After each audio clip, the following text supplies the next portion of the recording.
ริงใจอดีตที่ผ่านยอมหับว่าเจ็บหลายแต่นี้ต่อไปอ้ายขอหักน้องสิได้บ่โอ้นวลละงามแท้น้องละน้องถึงสิเป็นมือสอ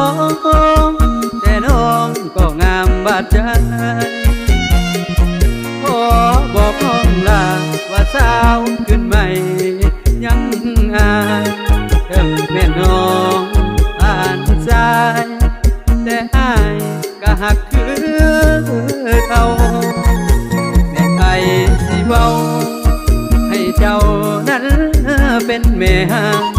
น้องอย่าไปคิดยังแม่ห้างก็มีหัวใจขอบอกน้องลาว่าอ้ายหักน้องอยู่ที่ใจอ้ายสิมาเป็นผัวให้ว่าแต่ซ้ำไว้ทับได้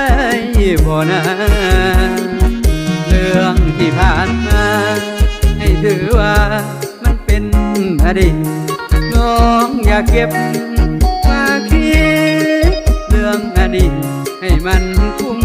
ใจมันผ่านมาแล้วก็ขอให้มันผ่านไปขอเพียงแต่น้องและอ้ายหักกันหลายๆเท่านี้ก็พอ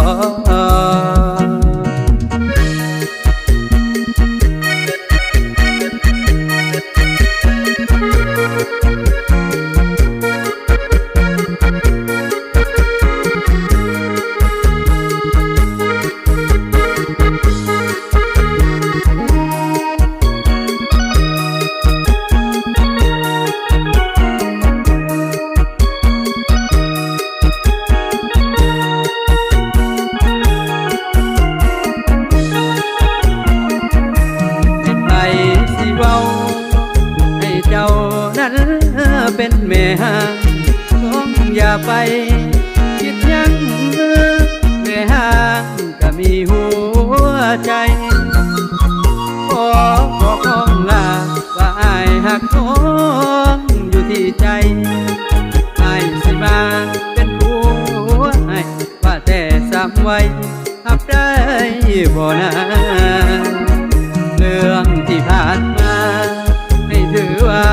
มันเป็นอดีตน้องอย่าเก็บมาคิดเรื่องอดีตให้มันคุ้มใจมันผ่านมาแล้วก็ขอให้มันผ่านไปขอเพียงแต่น้องและอ้ายรักกันหลายๆ